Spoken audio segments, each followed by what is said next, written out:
د بلخ ولایت کلدار ولسوالۍ هغه ولسوالۍ چې د مزار شریف له ګڼې ګوڼې نه سلګونه کیلومتره لرې پرته ده. د دغې ولسوالۍ ځایي مستریانو د ټک ټک په نوم داسې یو موټر جوړ کړی دی چې د خټو، واورو او ریګونو په وړاندې پوره مقاومت لري. دغه مستریان وایي چې دوی په میاشت کې 4 موټره جوړوي. که چیرې د دوی لاسنیوی وشي نو د دې 4 نه به شمیر لا زیاد شي. باز جور کردن ما اولش تخمین 20 سال شده باشه، مگم اول صحیح جور کردن نتانستیم. حال مردم بسیار خوش میکنه، بسیار اساس جور میشه، خراب نمیشه، عوارض نمیکنه، بسیار دقیق خوب صحیح جور میشه. مگم حال نرخش هم یک ذره خوب بلند است، یک سیلک و 40,000 هر کدامش جور میشه. از مسئولین ما ایره میخواهیم که کتما یک ذره کمک کنه که زیادتر نفر اینجا کار کنه، جای مواسی شوه، همکاری کنه، بسیار خوب خوش میشیم. یک ذره هوا خوب شوه، برق هم نمیره. زیاد که جور کنیم ما 4 یا 5 دانه الا در یک ماه جور میکنیم.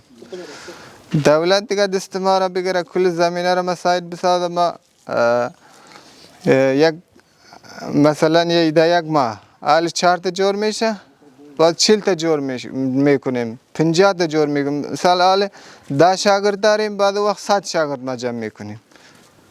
له بلې خوا بیا د کلدار ولسوالۍ ولسوال مولوي عبدالکبیر سعید د دغو نوښتګرو مستریانو نوښتونه د هیواد لپاره ګټور ګام بولي او وایي هغه کسبکاران او نوښتګر چې د هیواد د پرمختګ او ځانبسیاینې په درشل کې هڅې کوي، اسلامي امارت یې لاسنیوی کوي او د کار لپاره ورته زمینه برابروي. د کلدار ولسوالۍ کې ځینې خلک دي مستریان او کسبکاران چې دوی د خپل فکر او مفکورې څخه د ټک ټک په نامه یو موټر جوړ کړی ده چې هغه خپل یو ولسوالۍ کې نور شورتیپې ولسوالۍ کې هغه سیمې چې ریګي سیمې دي په دې کې ښه نتیجه ورکړې ده او خلکو ښه کار هم ترې اخلي او نفع هم رسي خلکو ته.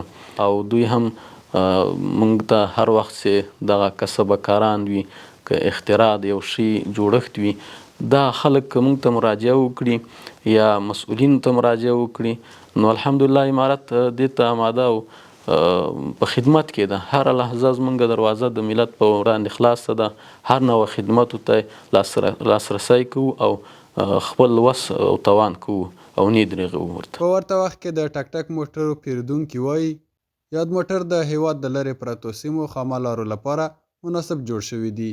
دوی خوښ دي چې له یوې خوا یې په کمه بیه موټر ترلاسه کړي او له بلې خوا د هیواد تولید ویاړ بولي. همه جایش خوب است دیگه.